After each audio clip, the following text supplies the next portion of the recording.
So you want a king, huh? I'm going to try to talk you out of that this morning. There are some people today who are proponents of having a monarchy, having a king or a rule over us. And they reason that, well, it couldn't be worse. I'm not trying to put words in their mouths, but that it couldn't be worse, couldn't be a form of worse government than we have today. After all, look at where we are today. So if we had a king that could rule and just kind of make rules and make law and just straighten this thing out, it'd be a good thing. If we just had a godly king, they would say, then things would be good. And, I don't disagree with that. I agree. If we had a godly king and a wise king, somebody that actually knew how to rule men, because every godly person doesn't know how to rule men. But if we had a good and godly king, they're right. It would be a lot better than what we have today. But the key word there is if, right? If we had a godly king. If you look in 2 Samuel 23 and verse 3, David here says what a godly king should be. In 2 Samuel 23 and verse 3, it says, "The God of Israel said, the rock of Israel spake to me, he that ruleth over men must be just, ruling in the fear of God." We haven't had that for quite some time. Our previous president, George W. Bush, pretended to be ruling in the fear of God. He said all the right things, and a lot of them say the right things. But what they do is completely different. You can say, "Praise Jesus, hallelujah," all you want while you're dropping carpet bombs and mass murdering 1 million people overseas, but your faith doesn't match up with your works. The works don't prove the faith, do they? But, the same could be said about a Republican form of government. If we had good and godly, wise rulers, and I use Republican with a small r there. I'm not talking about capital R Republican. I mean representative government that were represented by congressmen and senators and things like that. But if we had a godly president, senators, congressmen, judges, everything would be great. And that's true, it would be. You could virtually have almost any form of government if you had good and godly people running it, and it'd probably be okay. I would say socialism and communism would be an exception to that because they don't work with human nature.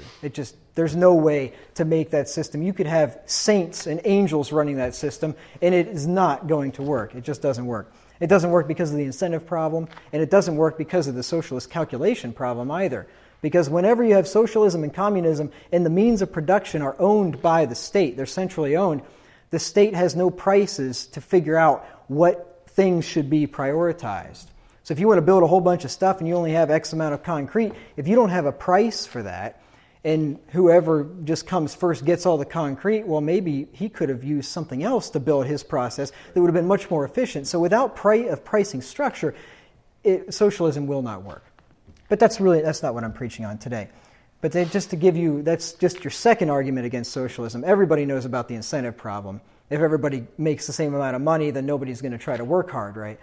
That's only one of the problems. The calculation problem is another one. And Ludwig von Mises came up with the calculation problem way back in the 1920s, I think it was.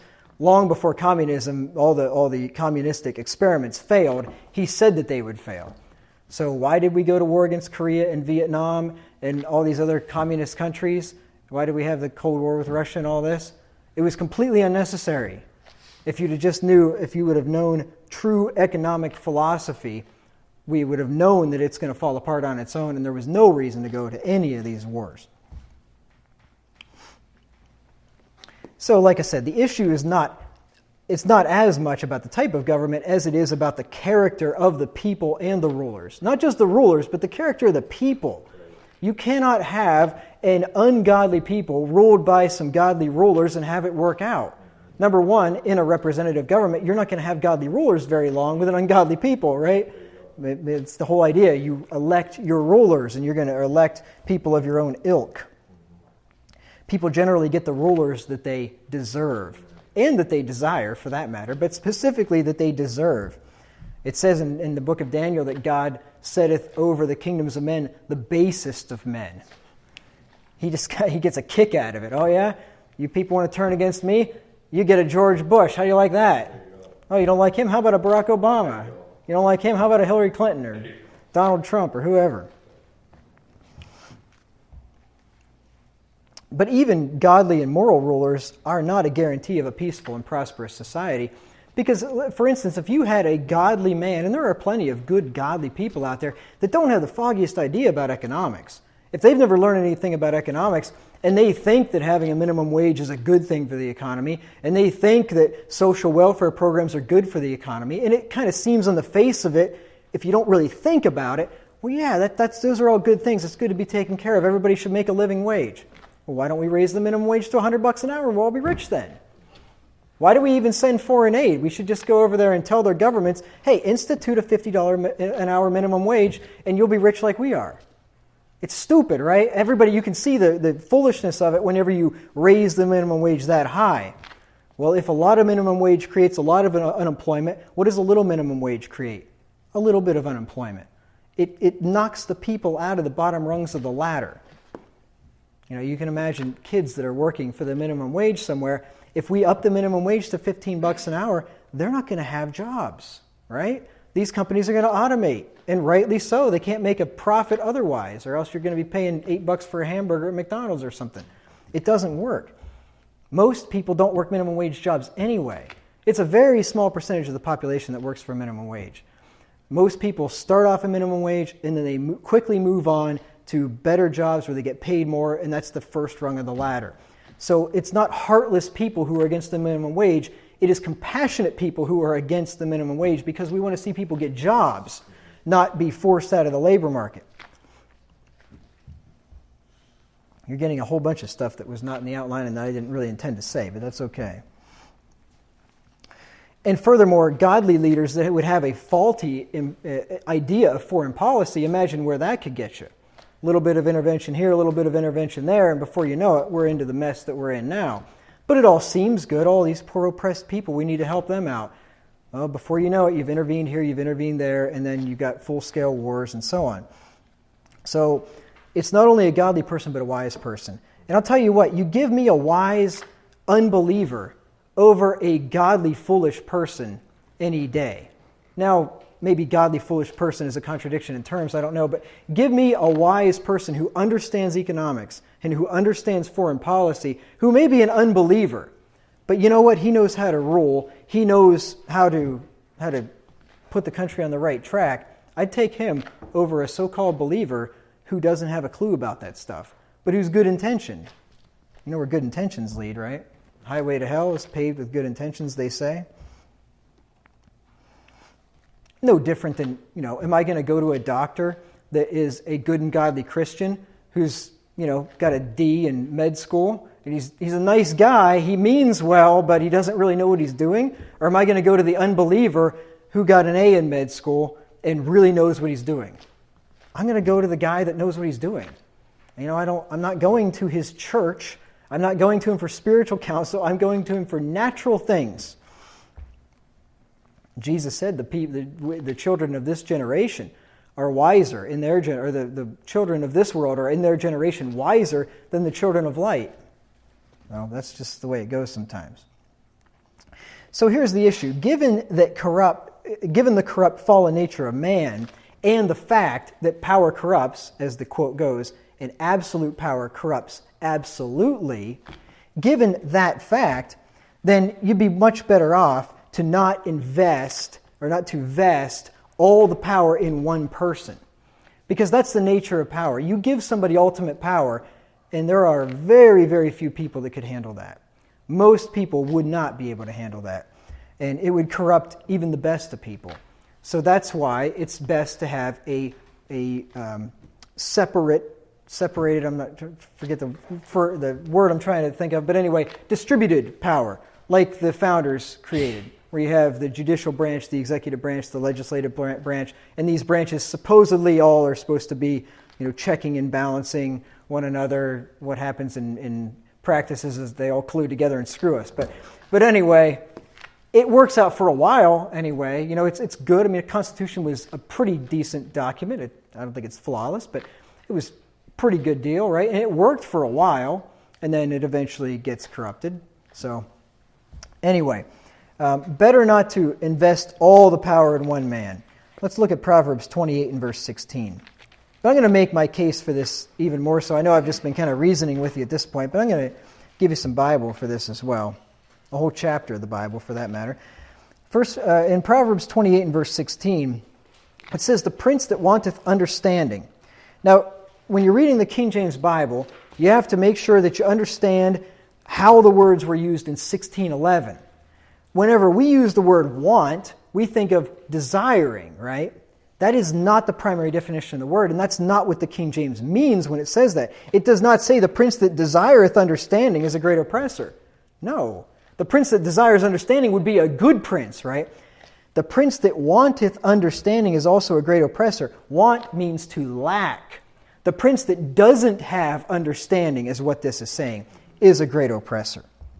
But he that hateth covetousness shall prolong his days. Let me jump back. That hating covetousness just reminded me of a verse that I wanted to give you and I forgot.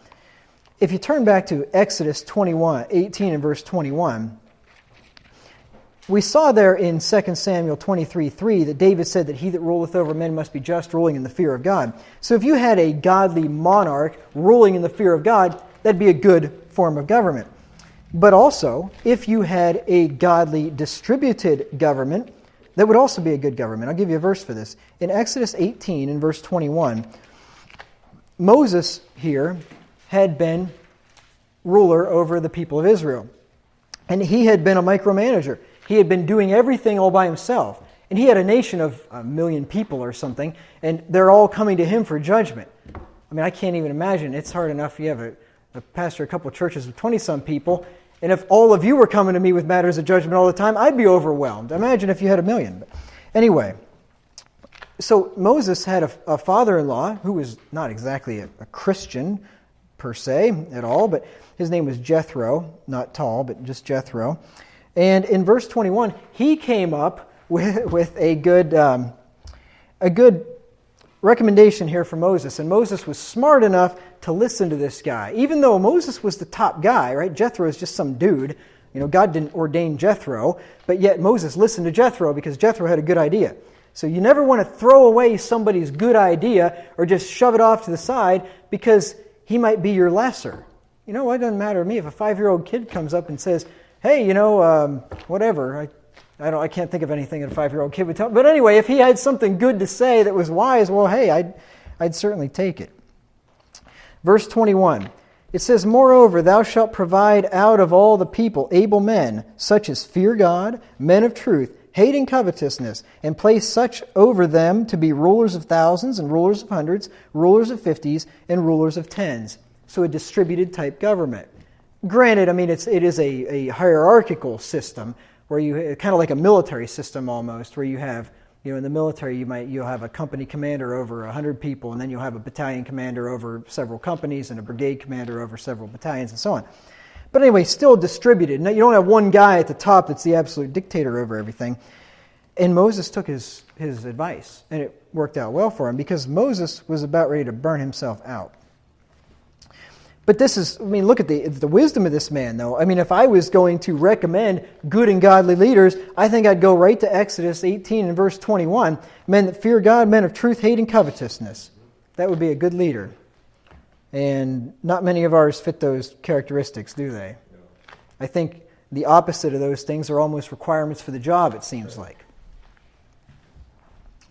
Now, if hundreds of years of European history isn't enough to dissuade the proponents of monarchy, then hopefully what the Bible says will be. Because if you know some European history, it wasn't exactly a utopia under the European monarchical system. So let's turn back. Well, first of all, before we turn back, I'm just going to give you some history about Israel.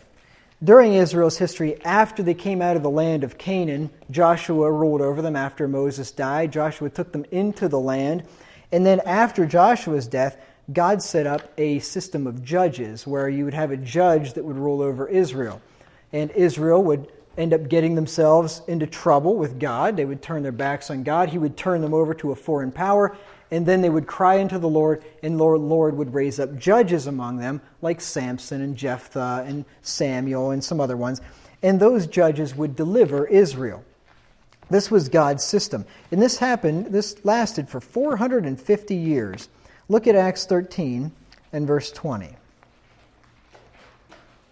Acts 13 and verse 20.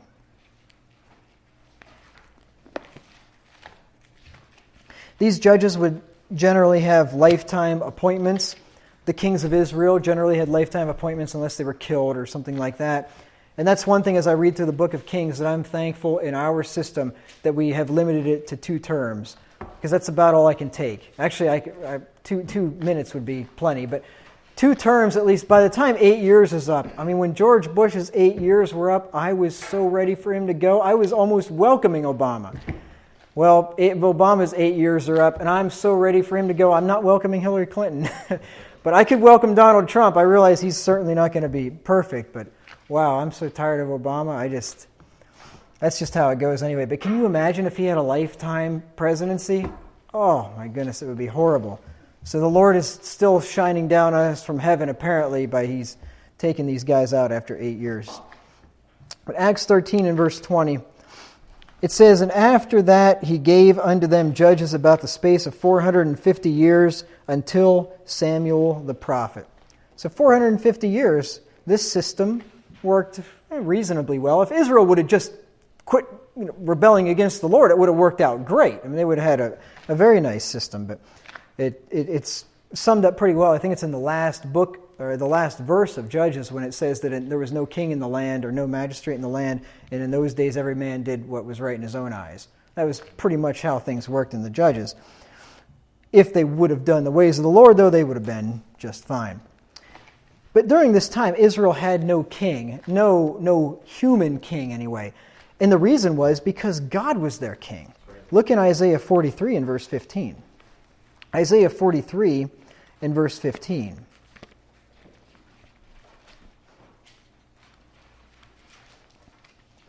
Isaiah 43 and verse 15. It says, "I am the Lord your Holy One, the Creator of Israel, your King." So God was their king during this time. And this is the only type of monarchy that is desirable, in my opinion, anyway. And I think most of you would agree with that. Every one of us would be a monarchist if we're talking about God ruling over us, right? Like He did to Israel. Of course, anybody that's opposed to that form of monarchy is not a Christian, certainly. Is a reprobate. Now, I found that when confronted with this info, some people will do the old switcheroo and say, well, I'm really talking about God being the monarch or whatever. And then, that's okay with me. But when we're talking about a human monarch, I don't think that's wise, and I'll give you the reasons. 1 Samuel 8 is the reasons, basically, for that. So, Israel clamored for a king. So they had gone 450 years without one. And now, all of a sudden, turn back to 1 Samuel 8 and verse 1, Israel now wants a king. Now remember, they already had a king. God was their king. And they had judges.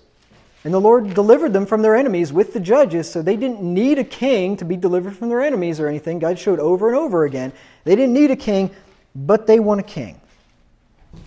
So Samuel gets old. In 1 Samuel 8 and verse 1, Samuel gets old, and his sons then take over in his stead. It says, "And it came to pass when Samuel was old that he made his sons judges over Israel." Now this was not a wise move on Samuel's part, because as we will see, Samuel's sons were not good men. They didn't follow after Samuel. It'd be like a pastor deciding to ordain his sons to go off and pastor his church or other churches or whatever. Never, ever do that unless your sons are actually called to the ministry. You wouldn't just say, "Oh, I want my boy to follow in my footsteps." No way. Let's look at verse 2 and 3. It says, "Now the name of the firstborn was Joel, and the name of his second Abiah. They were judges in Beersheba. And his sons walked not in his ways, but turned aside after lucre, and took bribes, and perverted judgment." So I don't know why, I'm assuming Samuel knew this, why he would have appointed his sons in that case, I don't know. But these guys, they would have made good politicians in 2016 America, wouldn't they? They took bribes, perverted judgment, and turned aside after lucre.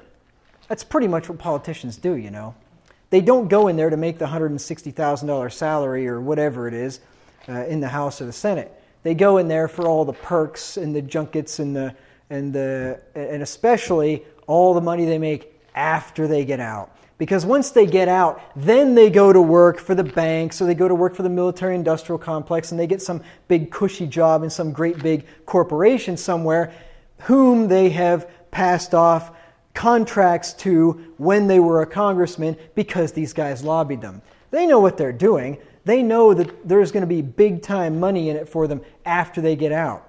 Hillary Clinton made millions and millions of dollars giving speeches. I mean, I've heard her speak. I wouldn't pay hundreds of thousands of dollars per speech, let me tell you what. But how much you want to bet when Barack Obama gets out of office, he's not raking in millions and millions of dollars for giving speeches to who knows what, the World Bank, the IMF, Goldman Sachs, or who knows where. These guys, they know where their bread's buttered.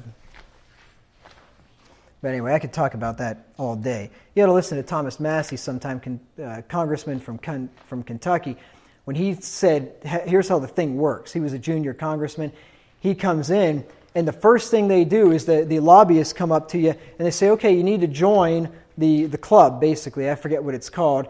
And the only problem is the dues are, I think it was $100,000 a year to join the club. He's like, $100,000 a year? Who's got $100,000? No problem. Here's the name of this office and this office and this office. Go here and talk to these people. They'll give you the funds and everything, and they'll make the contributions or whatever, and then you can be in the club and everything. And he's like, well, what if I don't want to do that? Well, that's fine. You'll never get a piece of legislation passed. You'll never be on any committees. You'll never be, you'll totally be blacklisted and blah, blah, blah. That's how they do it. So then these guys, they're beholden to the guys that are giving them the money so that they can join the club. Most people don't even know that kind of stuff. They have a naive view of how government works. But anyway, okay, I really got to stop with the rabbits. I got to stay on point here. So Samuel's sons are wicked and they're corrupt. It's essential for ministers to have well-behaved children. Look at Titus 1 and verse 6. This is what I said earlier when I said that I'm going to draw out some parallels here for us in the New Testament. I like to do this when I'm preaching in the Old Testament to help us learn some things by precept or example or something from the Old Testament. In Titus 1 and verse 6, this is actually more of instruction for me than it is for you, but Titus 1:6, it says here that Paul is telling Titus to ordain elders in every city, as he had appointed him. He says in verse 6, and if any be blameless, the husband of one wife, having faithful children, not accused of riot or unruly. So, for a man to be considered for the ministry, he has to have faithful children, not accused of riot or unruly. In other words, he has to have well-behaved children, or he cannot be considered for the ministry. If I was ever looking at a man for the ministry, you better have some well-mannered, well-behaved kids, because otherwise, that's just one of the qualifications that would bar you from being in the pastorate. The thing is, and I've said this before, but you notice these words here, like in verse 7, for a bishop must be blameless. You read down through this list of qualifications for the ministry, and here's what you remember. All Christians should be these things, but a pastor must be these things. These are not just things that don't apply to anybody else. I mean, is that saying the rest of you can be blamed? Right? The rest of you can have kids that are, hog wild and crazy. Can the rest of you be given to wine? Can the rest of you be soon angry? Can you guys all be strikers? And can you be given to filthy lucre? Or can you be unjust and drunkards and unholy and intemperate? I mean, you read through that list. Of course not. All of you should be these things, but I have to be these things. I must be these things. And somebody that if I was ever looking for as a candidate for the ministry, he must be these things. Look at 1 Timothy 3, 4 through 5. 1 Timothy 3, 4 through 5.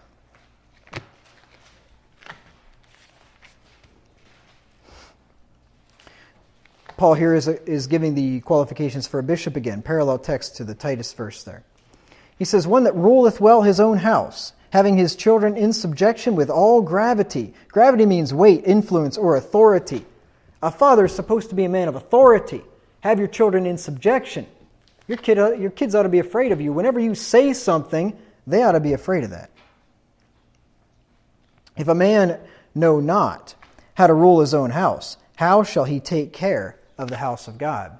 And here's the principle. This is why a guy's got to have his own house in order. If you can't take care of your own kids, if you've got 2, 3, 4, 5, 6 kids, whatever, if you can't take care of your own kids, how in the world are you going to take care of a church? Especially if it was a larger church. This is what Paul is saying here. Now I know that some of you, and you've told me so, are going to be watching me like a hawk whenever I have kids, Lord willing, someday. Amen, I know. And you know what? That's okay with me. Go ahead. Watch me like a hawk. But you know what Jesus said? Watch and pray. Now this is a totally different context. You watch me like a hawk, but pray for me. Right? Because everybody else is going to be watching me like a hawk too. I'm supposed to be your example in faith and conversation, charity, so on. And I will do my best with the help of God to be a good example to you. But I don't mind if you watch me. Go ahead. Watch me. Scrutinize me. Point things out to me. I really don't care. Go ahead. I'm not worried about it. If I need corrected, go ahead and correct me. And if you're watching me like a hawk, that means you're at least paying attention, so that's good. That's good. If you're going to pay attention, I'm happy to hear that. And the thing is, you better hope that I practice what I preach. Because if I don't practice what I preach, you ain't going to have a preacher anymore. The bishop must be these things. So if you're hoping for me to fail so you can see, it's not as easy as you think, well, go ahead and hope for me to fail. You're going to have another preacher, apparently. So let's think about that. I know you're not hoping for me to fail. But I know you're hoping for me to see that it's harder than I think. I know you are that. Samuel was not the only great man, though, that had bad kids. This was an epidemic. Maybe epidemic is too strong of a word, but this did not happen infrequently in the Old Testament. Let me put it that way. Eli's sons were vile, and it says that he restrained them not. And God judged him severely for it. 1 Samuel 3, 12 through 14. 1 Samuel 3, 12 through 14. I can see I'm going to have to change the way that I put together outlines, because I used to say 50 verses was what I do for an outline. And now I maybe closer to 40, but sometimes, depending on the sermon, I see that I should probably cut it even down further, because it seems like I have a lot to say about these things. And I really want to cut these. I want to get them under an hour and a half. It's been too long lately. I'm sure you agree. So anyway, 1 Samuel 3, 12 through 14. It says, "In that day," the Lord here is speaking, "in that day I will perform against Eli all things which I have spoken concerning his house. When I begin, I will also make an end. For I have told him that I will judge his house forever for the iniquity which he knoweth." There's the thing. He was not ignorant of what his kids were doing. He knew it, and he didn't do anything about it. "Which he knoweth, because his sons made themselves vile, and he restrained them not." It is a father's job to restrain your children. Don't let them be vile. By this time, I don't know how old these boys were, but they were priests and fornicating with women coming into the temple and things, so they were of age. I mean, it was probably way too late for Eli to do anything at this point anyway. They had already been corrupted. You got to start early. It says that a father that loveth his son chasteneth him betimes, which means early in life. You got to start nice and early. Start when they're a year old. David was another one that did not restrain his children, and it caused him much hardship. But you know what happened to Eli, right? His sons were killed in battle shortly after this. We went through this just in the Bible studies the last couple of weeks. His sons were killed in battle. The ark of the Lord was taken. And Eli was so taken back by that, he fell backwards in his chair, broke his neck, and died. Eli was severely judged in his household for not restraining his children. But look at 1 Kings 1, 5 through 6. 1 Kings 1, 5 through 6. 1 Kings 1, 5 through 6. "Then Adonijah, the son of Haggith, exalted himself, saying, I will be king. And he prepared him chariots and horsemen, and 50 men to run before him." This is David's son, Adonijah. "And his father," this is speaking of David, "had not displeased him at any time in saying, Why hast thou done so? And he also was a very goodly man, and his mother bare him after Absalom. David never displeased his son. Fathers, your job, parents, your job is to displease your children. It is to make them unhappy with you whenever they're doing something wrong. You got to tell them no. Give them that good dose of vitamin N. You can be your kid's friend when they get older. You can be Chris's friend now. He's getting to be that age, close to. Maybe you don't think so. Anyway, he's getting close to that, right? But you don't want to be your kid's friend when he's 5 or 3 or 8. They're too young for that. You got your whole life to be friends with them, and it'd be better to be friends with a good and godly, virtuous person, wouldn't it, than to be friends with a fool. So don't be friends with them early on. You can be nice to them. I mean, give them positive feedback when they're good and so on. But anyway. So, getting back to 1 Samuel chapter 8, the people come to Samuel and they ask him to make them a king to judge over them like all the nations had. 1 Samuel chapter 8.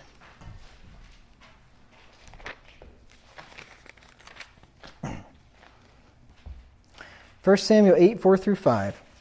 Says, Then all the elders of Israel gathered themselves together and came to Samuel unto Ramah, and said unto him, Behold, thou art old, and thy sons walk in thy ways. Now make us a king to judge us like the nations. Make us a king. And notice what they want. Why do they want a king? They want a king to judge them like the nations. They want to be like everybody else. Peer pressure is not a thing that only teenagers have to deal with and only young children have to deal with. We all have to deal with it. They felt peer pressure from their surrounding nations. They wanted to be just like they were. And the real reason they did this was because of their fear and their lack of faith. Let's go down to verse 12 of chapter 12. 1 Samuel 12 and verse 12.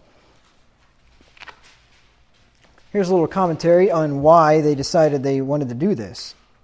It says, And when ye saw that Nahash, the king of the children of Ammon, came against you, ye said unto me, Nay, but a king shall reign over us, when the Lord God was your king.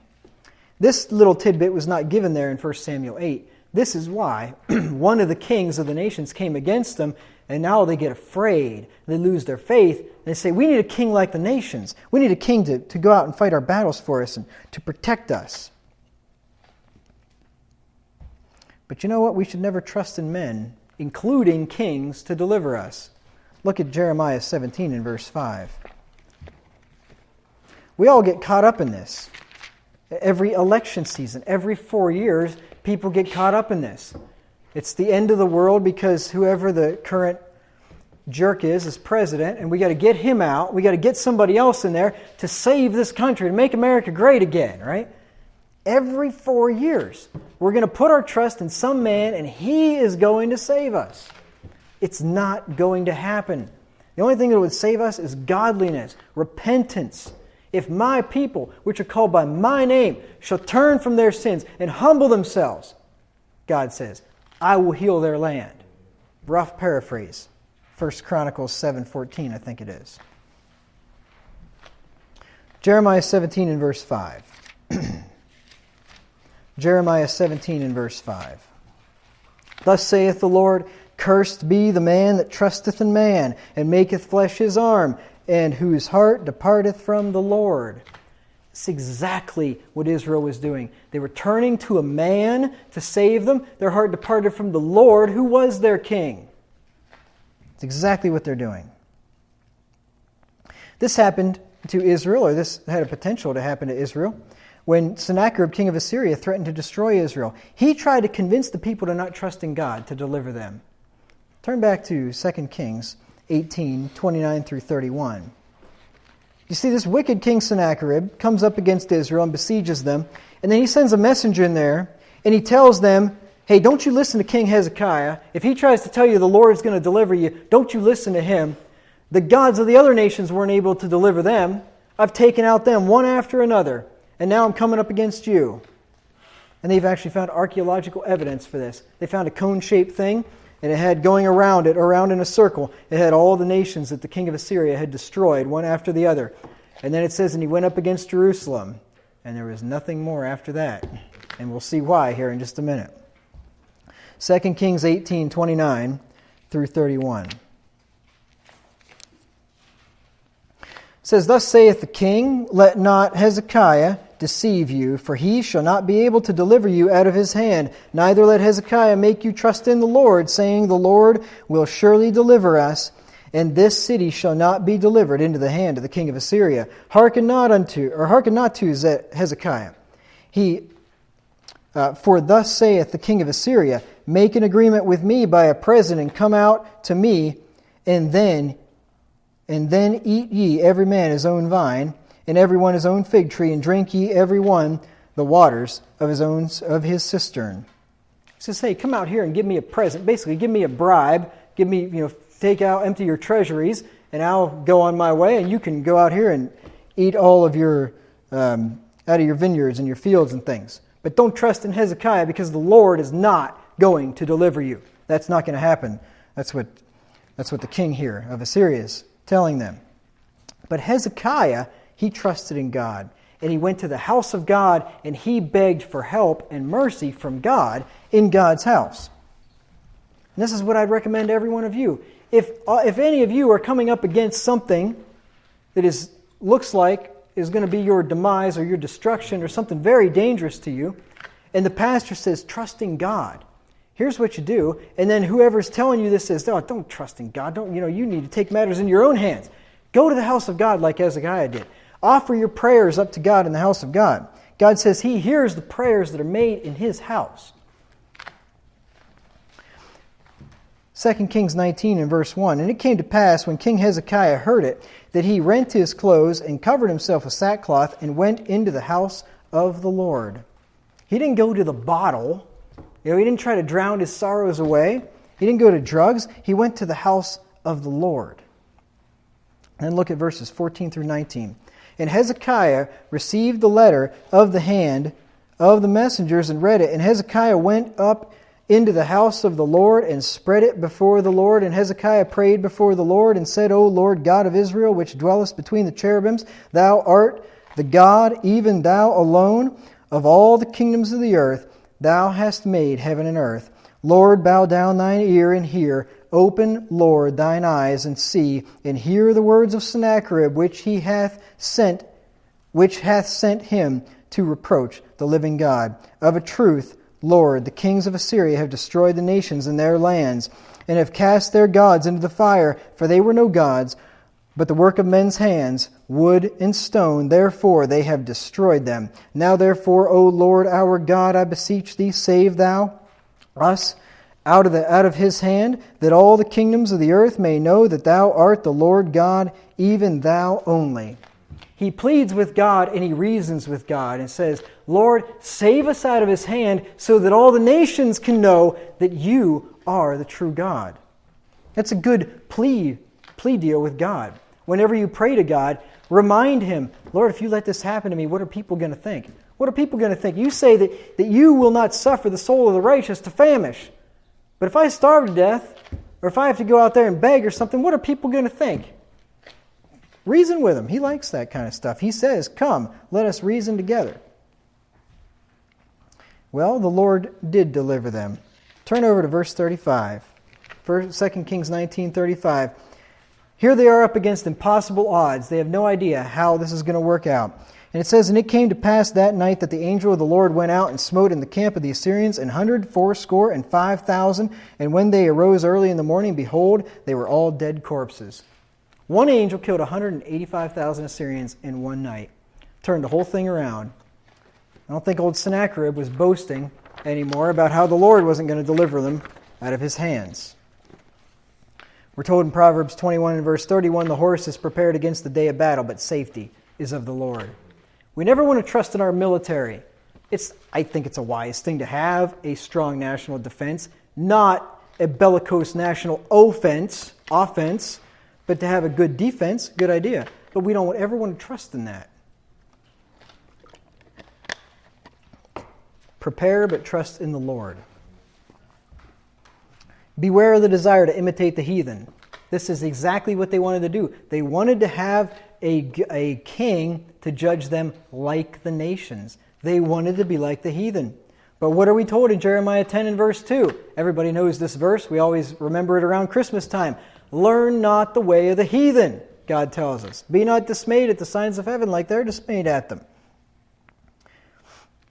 And we're not supposed to envy sinners. Look at Proverbs 23 and verse 17. Proverbs 23 and verse 17. It says, let not thine heart envy sinners, but be thou in the fear of the Lord all the day long. They looked at their sinner neighbors, and they wanted to be like them. They were envying their neighbors. We're not supposed to do that. And it's tempting to do that these days, isn't it? You see all these people out there who are living ungodly, and they're getting along a lot better than some of us are. And we look at them, and it's pretty easy to envy them. Don't envy them. You're not going to envy them when they're burning in hell and you're comforted up there with the Lord someday. Don't worry about them. They'll get theirs.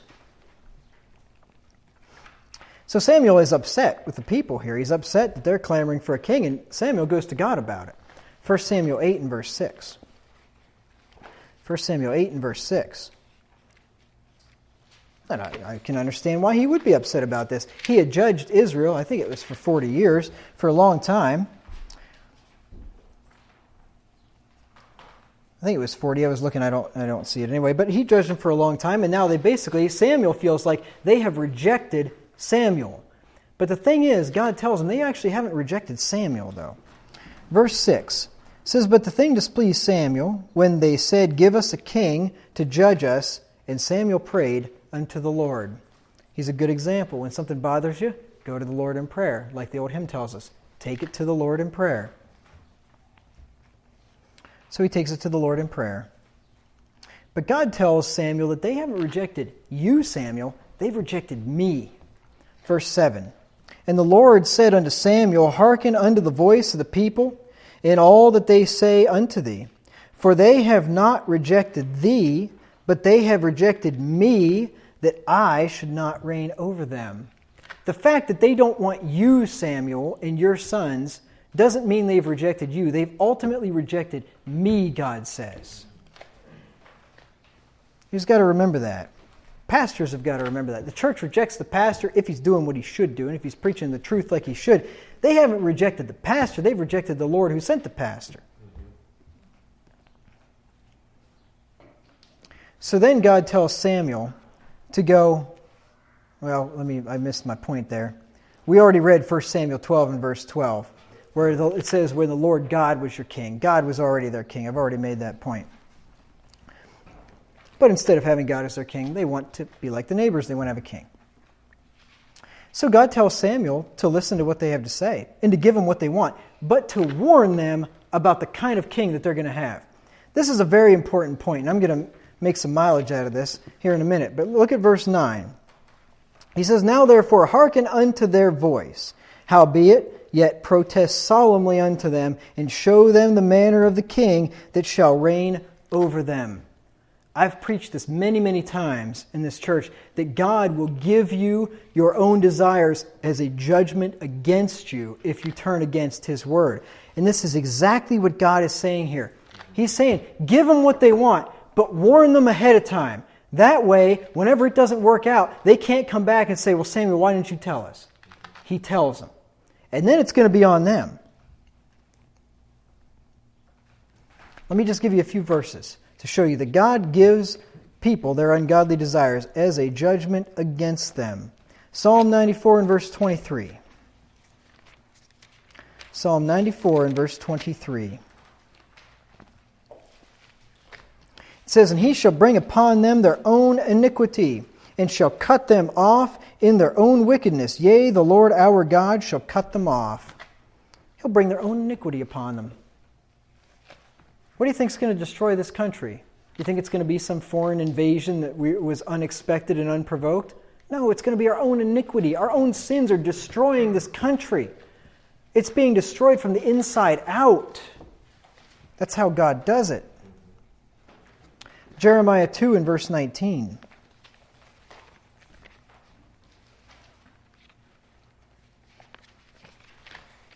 Jeremiah 2:19. I mean, the very things that people love are our destruction. People love their fornication, and then you have kids out of wedlock. And then what happens? I mean, the kids end up growing up without fathers and they're messed up, right? He uses our own iniquity to judge us. That's right. Jeremiah 2 in verse 19. It says, "Thine own wickedness shall correct thee, and thy backslidings shall reprove thee." You see, this is how God works. It's called natural consequences. And, parents know about that. Sometimes you let your kids go ahead and do something that you've told them not to do and that you know is going to end up hurting them. You wouldn't let them do something that would hurt them permanently or severely or something, but you would let them do something stupid to face the natural consequences. Don't touch the stove, don't touch the stove, don't touch the stove. Finally he goes for it, okay, whatever. That hurts. Well, yeah, I told you not to touch the stove, that's why. That's natural consequences. As long as it's not going to burn his arm off or something, a little burn on the end of his finger is probably not going to kill him. He's going to remember, don't touch the stove next time. And more importantly, the next time when you say, don't touch the electrical outlet, then maybe he's going to remember, oh yeah, Dad told me not to touch the stove and that hurt. I'm not going to touch the electrical outlet because the electrical outlet is going to do more than hurt. Turn to Jeremiah 6 and verse 19. Jeremiah 6 and verse 19. It says, "Hear, O earth, behold, I will bring evil upon this people, even the fruit of their thoughts, because they have not hearkened unto my words, nor to my law, but rejected it." The fruit of your own thoughts. So be careful what you think, because every action starts out in the mind. It always starts out as a thought. And then when you harbor that thought long enough, you run it around in your mind. Usually then you can end up convincing yourself that it's actually probably a good idea if you consider it long enough. And then before you know it, that thought becomes an action. And then that action, when you do that enough times, that becomes a habit. And then once you do the habit long enough, that becomes, I forget what. And then after that, it becomes a destiny. There's a saying about that. I think you know what I'm talking about. But anyway, eventually, you want to know why you end up down some road with a totally screwed up life. It goes way back. It goes back through the habit. It goes back through the action. It goes back to the thought. It ultimately starts in the mind. Did you want 2:19, Pastor? Jeremiah 2:19? 2:19. Did I not read 2:19?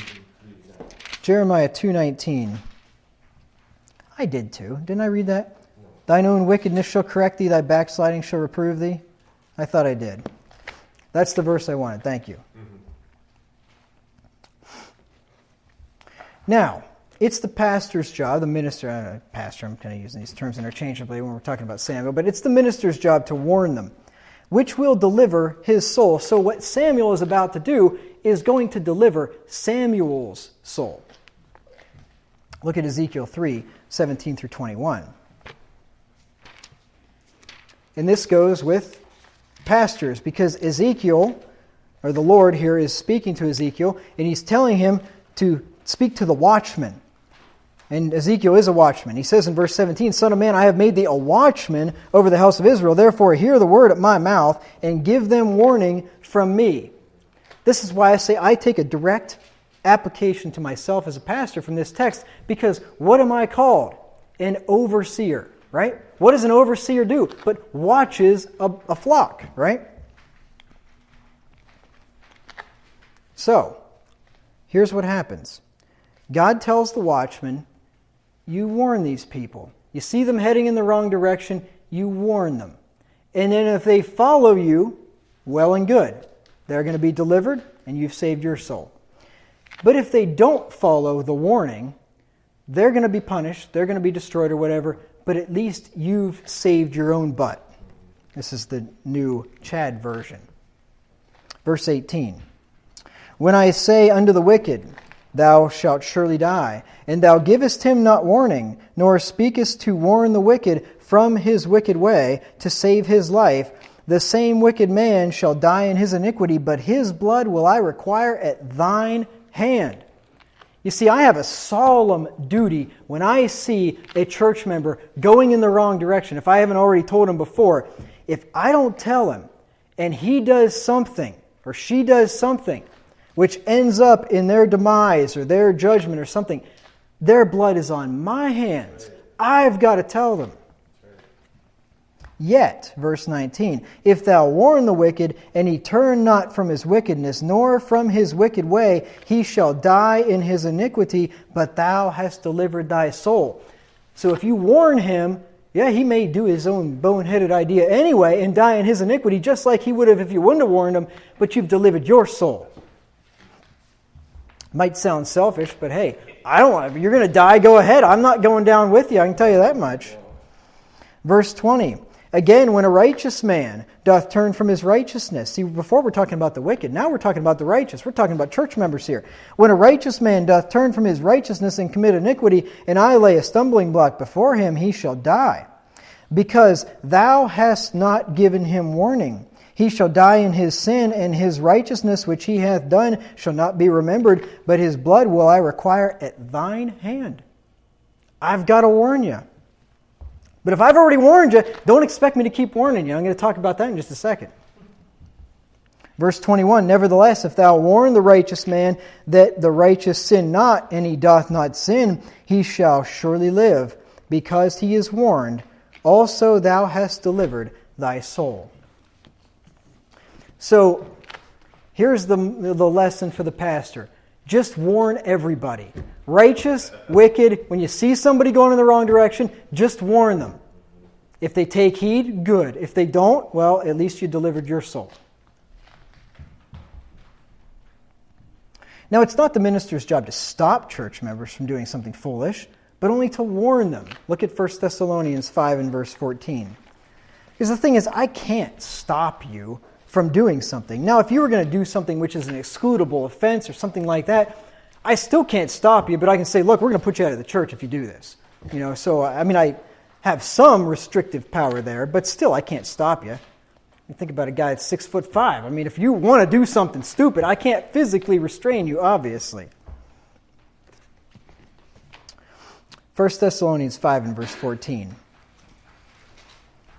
It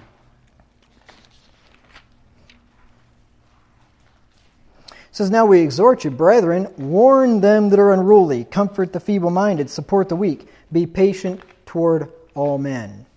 So this is why I say that we see parallels that go right back to that Ezekiel passage. Give them a warning. The Lord has made the overseer, the watchman. Well, here, let me just give you a verse. I'll just give you a verse that shows you that Ezekiel 3 is applicable to the New Testament minister. He says in Hebrews 13 and verse 17, obey them that have the rule over you and submit yourselves, for they do what? They watch for your souls, as they that must give account, that they may do it with joy, not with grief, for that is unprofitable for you. Now, I've preached on various topics in the past. Just one example, money management, or dating and preparing for marriage, or who knows, any number of marriage, any number of things. And I've warned the church not to make foolish decisions in these things. Some of them are dire. The dating and preparing for marriage, you don't take that advice and you go marry an unbeliever, you are going to suffer. I guarantee it. You might get lucky, to use the term, as some have, and the spouse will end up coming around. But don't count on it. So when I preached on various topics and, giving you a warning not to do the foolish thing, if I've already preached on it and you choose to do it anyway, then your blood's on your own head. And the thing is, look, I remember hearing of one pastor when they asked him, Pastor, how do you counsel? And he says, I preach. That's how I counsel. I will counsel you privately if you come to me. I'm not knocking on, you all know this, I'm not knocking on your door. If I see something, an issue, I'll come to you sometimes. But if you're having a problem, especially if I don't know about it, I'm not knocking on your door trying to find out what's going on. I'm not in your business. You come to me, I'm happy to talk to you about it. But how do I counsel? I preach. So if I preached on it, there's your counsel. There's your warning. It's already happened. Thankfully for you, it's on the internet. You can go listen to it again. It's not like you say, I don't remember. There's no cop-out in the internet age. It's there. It's going to be there for all eternity, at least until the world ends. Or I quit paying the hosting fee or something like that. But anyway, more than likely it's going to be there a long time.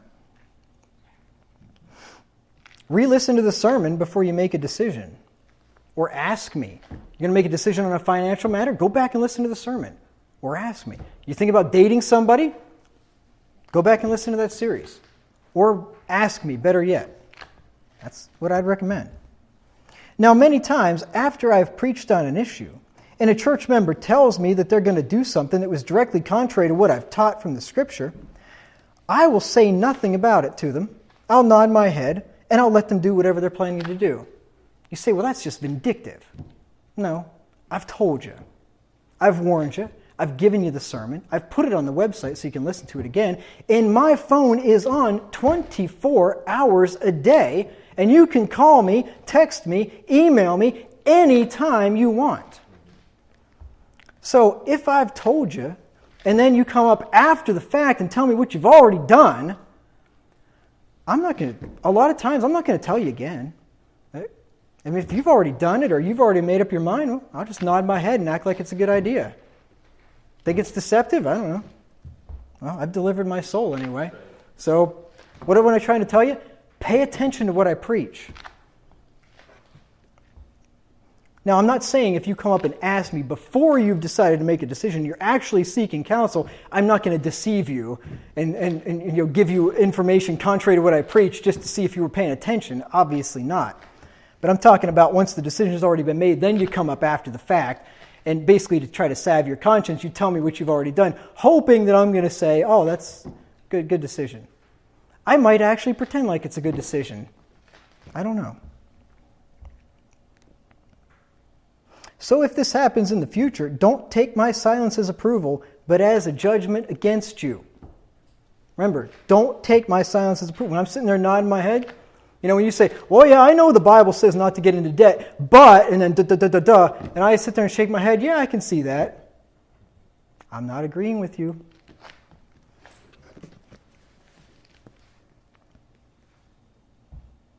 All right, so Samuel tells them what kind of king they'll get. Look at 1 Samuel 8 and verse 10.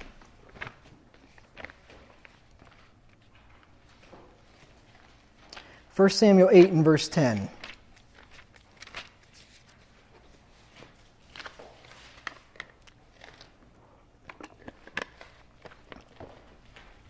I would make an exception to that. If you were going to make a decision which was going to totally wreck your life and cause you to be excluded from the church or something like that, yeah, I would jump in and intervene as much as I could. If you're going to make a decision that's just going to make you smart for it and you'll learn through experience, well, I'll probably just not say anything. But I wouldn't let you destroy yourself. I'm not a heartless jerk, obviously. I don't know if it's obvious to everybody, but anyway, it's obvious to me. So Samuel tells them what kind of king they're going to get. 1 Samuel 8 and verse 10.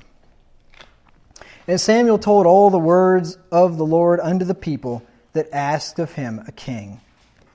So here we go. We're going to walk down through these next few verses, and here Samuel tells them what kind of a king they're going to get. This is why, and this sermon I realize hasn't had a whole lot to do with having a king. It's been on a whole lot of things. But anyway, these are the reasons why I'm not in favor of a monarchy, of having a king. Now you might say, well, the same things happen under our republic. Well, that's true. That is true. The thing is, they're more likely to happen much quicker under a king because the king's got the sovereign authority and he can just say, I'm having a draft, I'm doing this, I'm doing that. He is the legislature, he is the judge, right? So it could happen a lot quicker, is my point. All right, so let's go down through these things. Verse 11, the first thing, he's going to institute a draft and he's going to draft your sons into the military to fight his wars. Verse 11, and he said, this will be the manner of the king that shall reign over you. He will take your sons and appoint them for himself, for his chariots, and to be his horsemen, and some shall run before his chariots. He's going to institute the draft. He's going to take your sons and put them into his military. Sound familiar? Sure does. Next, he's going to set up a socialist state and control the means of production. Look at verse 12. It's neat when you read between the lines here and you kind of take the Old Testament language and you apply it to what it would be today. You see, wow, I mean, it's basically what we have, unfortunately. Verse 12, and he will appoint him captains over thousands and captains over 50s, and will set them to ear his ground, which means to plant his fields, right? To ear his ground and to reap his harvest and to make his instruments of war and instruments of his chariots. So we got three things here. He's going to appoint leaders over industries. Can you say czars? which are the captains over thousands and captains over 50s. He's going to have control over agriculture. It says he would set them to ear his ground and to reap his harvest. What do we have? Farm subsidies, right? We got all this stuff now. And he would create a military-industrial complex to make his instruments of war and chariots. There in the last part of the verse. No big surprise. The thing is, it took us, 100 years or whatever. It took us a while to get to this point. Could happen much more quickly under a monarch. He would also draft their daughters into the service to be his cooks and bakers and confectionaries. Look at verse 13. And he will take your daughters to be confectionaries and to be cooks and to be bakers. So he's going to have the, I forget, what was it called in World War II when they had the women that helped out in the, I forget what it was called. But anyway, he's going to bring the women into it too. You see, this idea of getting the women in the draft, forcing the military into the service, is not new. Unfortunately, it's coming back to this country. You believe it? This country now have women on the front line of combat, can even be in special forces. I mean, you look at what the Bible talks about these soldiers, and I forget who it was, but they became as women. Women are not supposed to be out there in combat, right? They're not built for that kind of stuff. A lot of men aren't built for it, for that matter, but women especially are not built for it. They're made to be tenderly caring for children and things like that, not out there murdering people, and it's awful. Not to mention, what's this going to do to our military? God, if this isn't the judgment of God against a nation that trusts in their military, and now they turn around and put women in frontline combat. Wow. He would take the best of their land and he would give it to his cronies. Look at verse 14.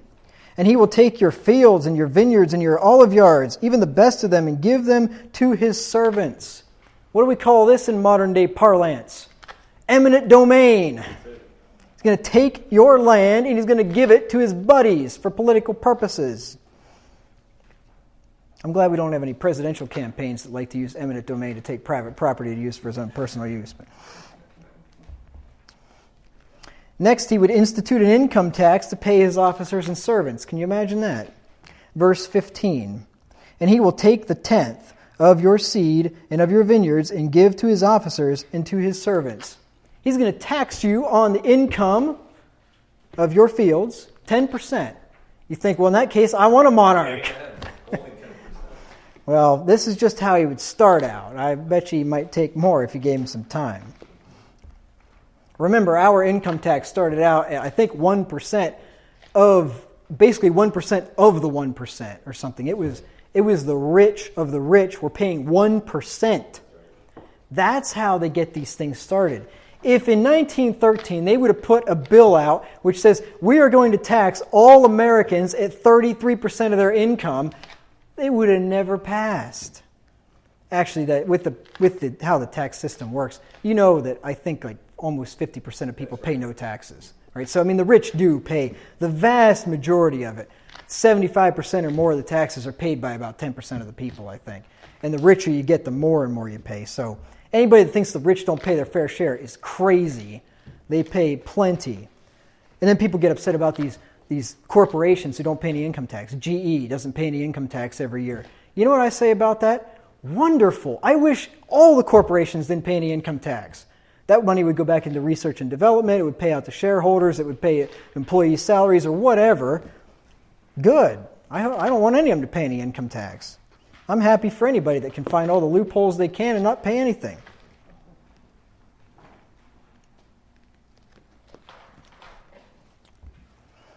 The next thing he would do is require civil service. And he would take their servants and the best of their young men and he'd put their asses to work. Now you think I'm cursing. I'm actually not cursing. I'm going to read you the verse that says it. He would put their asses to work. I'm telling you. Let me read you the verse. I'm not making this stuff up. Verse 16. And he will take your men servants and your maid servants and your goodliest young men and your asses and put them to his work. He would put their asses to work. I'm talking about a donkey. I don't know what everybody's laughing about here. You think I'm up here speaking crudely or something? Would I do something like that? So you'd require civil service. Take them and take their servants and make them his. And he would be a totalitarian, and he would institute taxes and slavery, making the people his servants. Verse 17. It says, and he will take the tenth of your sheep, and ye shall be his servants. Oh, you still want a monarch? I don't want one. I'm free, never been in bondage to any man, right? Isn't that what the Jews said? Oh, I'm kidding. We're not free. We just stop paying your taxes and you'll find out how free you are. Right. All right, so Samuel warned the people that they would be oppressed by their king and would cry out to God, but he would not hear them. This is the crazy thing. Samuel tells them all these terrible things which they were not currently experiencing. I mean, you're going to be drafted into the military. Your daughters are going to be drafted. He's going to take your land. He's going to take 10% of your income. You're going to be his servants. All these horrible things. And if this isn't bad enough, then he tells the people all this stuff, and they're still going to go along with it.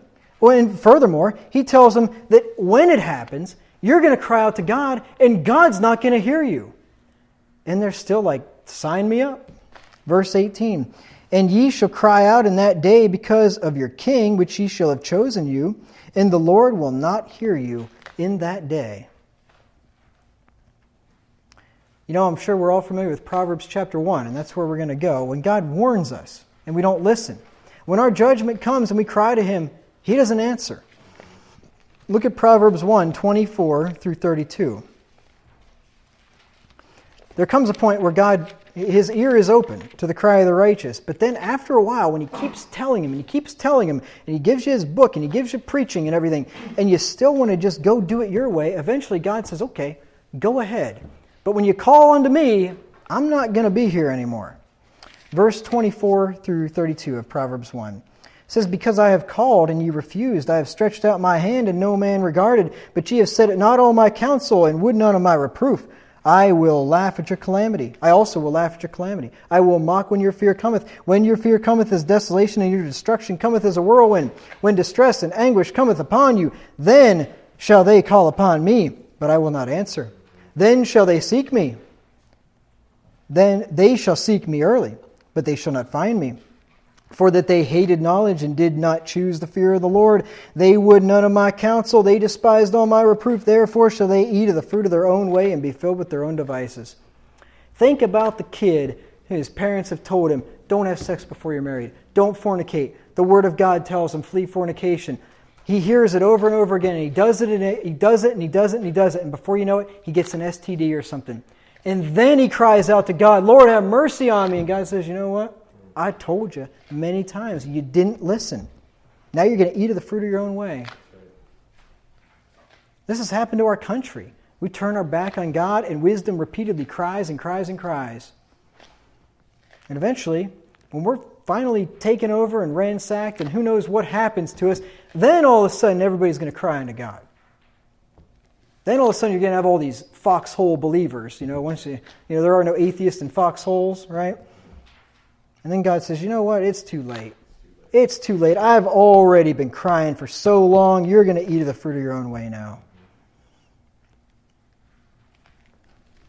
Repent before the cup of iniquity is full, because when the cup gets full, He's done. When God's people won't listen to Him, He gives them up unto their own heart's lust. Look at Psalm 81 and verse 11 through 12.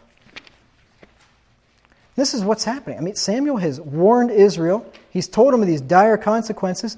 And they say, yep, we want it anyway. And God says, okay, you're going to get your own heart's lust.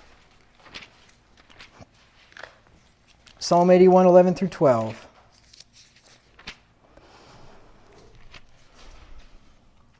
It says, but my people would not hearken to my voice, and Israel would none of me.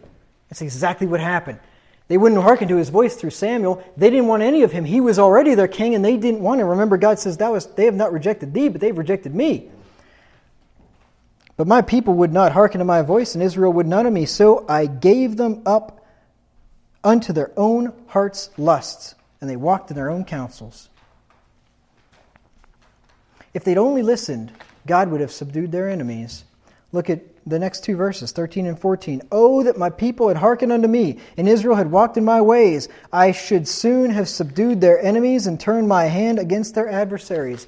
This is the very reason why they wanted a king. Remember, the king of the nations came up against them and they said, make us a king to go out before us. They didn't listen to Samuel's warning. God gives them up to their own lust, and God says, if they would have just listened, I would have delivered them out of the hand of that king. You remember what happened in 1 Samuel 7. If you listen to the Bible study the last 2 weeks, we went through that. What happened? Israel cries out to God. Samuel tells them to put away Balaam and Ashtoreth, and they do that. They humble themselves, they fast, they pray, and then God saves them out of their hand of their enemies. It just happened in the previous chapter. It would have happened again. God would have taken care of them again. But they let their fear get the best of them. Now, despite the warning, Israel still wants a king. 1 Samuel 8 and verse 19. 1 Samuel 8 and verse 19. Oh boy, I got a verse for you that I just forgot about. But before I forget, let me just flip back here and find it, and then I'll make that point. It's in the Proverbs.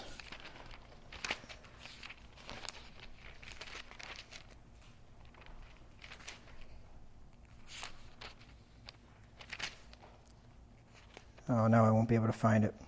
Oh, anyway. Oh, here it is. I got it. Okay. So anyway, chapter 8, 1 Samuel 8 and verse 19. Says, nevertheless, the people refused to obey the voice of Samuel, and they said, nay, but we will have a king over us. Now, look over, there's the verse I was just thinking about. Look over in Proverbs 29 and verse 1. It says, he that being often reproved hardeneth his neck shall suddenly be destroyed, and that without remedy.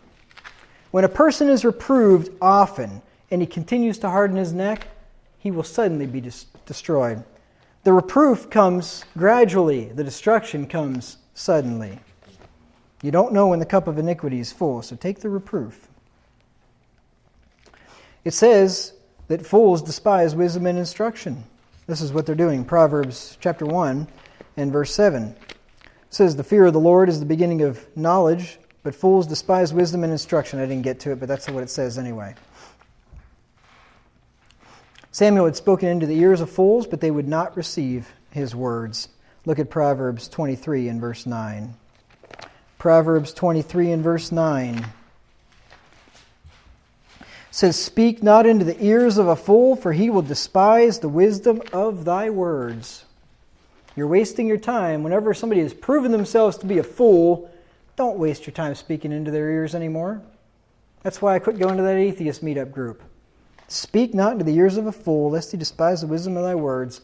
And furthermore, you get yourself a blot, it says in Proverbs chapter 9. They'll turn again like a sow and rend you. Don't waste your time with people like that once they've proven themselves to be a fool. Cease, my son, to hear the instruction of them which causeth thee to err from the words of knowledge. There's another proverb. There's another one right on the tip of my tongue, and I can't remember it. Cease, my son, to hear the instruction that causeth thee to err from the words of wisdom. Is another one.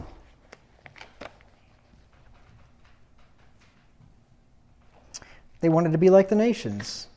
1 Samuel 8 and verse 20. I should tell you to keep your finger there in 1 Samuel 8. 1 Samuel 8 and verse 20. That we also may be like all the nations.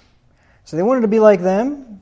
They didn't want to be some second-rate nation with some judges or something. We got to have a king. We got to be like the rest of them. And they wanted to be warmongers and have their king take them to war. Look at the second half of the verse. And that our king may judge us and go out before us and fight our battles. They're a bunch of neocons. God says, all right, you want to go to war? Fine, you'll go to war. So Samuel told God what they said, and God said to listen to them and give them their king. Verse 21 and 22. And Samuel heard all the words of the people, and he rehearsed them in the ears of the Lord. And the Lord said to Samuel, hearken unto their voice, and make them a king. And Samuel said unto the men of Israel, go ye every man unto his city. So God says, well, go ahead. You've told them. You warned them. You even told them that whenever this happens and you turn to God, He's not going to hear you. And after all that, they said, nope, we want a king. And God says, okay, fine. Tell them that they're going to get their king. Wisdom had cried to them, they had refused. Now God is going to give them up to their own desires as a judgment against them. We saw that in Proverbs 1, 30 and 31. Now get this though, the Lord is still merciful. Nevertheless, if they and their king would fear God and obey his voice and not rebel against him, it would still go well with them. Turn to 1 Samuel 12 through 15. So despite all this stuff, you would think if I put myself into the shoes of God and my people had rejected me from being their king, and then I had warned them about all these things that are going to happen, and that when they happen and you cry unto me, I'm not even going to help you. And after all that, they still say, nope, we want a king. You'd think, you know what, I'm done with you, and I'm just going to destroy you, no matter what you do. But that's not what God said here. Look at what it says in 1 Samuel 12 through 15. It says, and when ye saw that Nahash, the king of the children of Ammon, came against you, ye said unto me, Nay, but a king shall reign over us, when the Lord God was your king. Now therefore, behold the king whom ye have chosen, and whom ye have desired, and behold, the Lord hath set a king over you. And look at this. If ye will fear the Lord, and serve him, and obey his voice, and not rebel against his commandment of the Lord, then shall both ye and also the king that reigneth over you continue following the Lord your God. But if ye will not obey the voice of the Lord, but rebel against the commandment of the Lord, then shall the hand of the Lord be against you, as it was against your fathers. So despite all of this, if they would still follow the Lord and their king, who ended up being Saul, the Lord would still have prospered them and he would have been just fine. It's as if they did something completely contrary to what he told them, and he told them the judgment that would result in that, but he says, you know what? If you still follow me and obey me, it's going to go well with you. That's pretty merciful. Now, maybe you have made a boneheaded decision against the pastor's counsel, but maybe you continue to serve the Lord and wasn't the best idea, but yeah, maybe he'll continue to bless you just like he said he would bless Israel. But I wouldn't use that as an excuse to make a boneheaded decision in the future. You're going to tempt God eventually if you keep going down that road. So in conclusion, once again, the issue is not so much about the type of government that we have, but it's about the character of the people and of the rulers. And this is the case. God tells them, look here, having a human king is a bad idea. But if you and your king follow me, it's going to go well with you. So hey, a monarchy would be fine if you had a good and godly people with a good and godly king.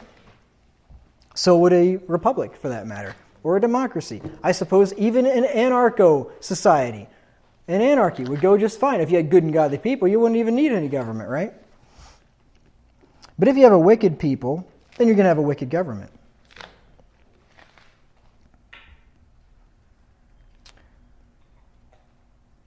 Now remember that even though a monarchy and a republic would work if people are godly, remember this,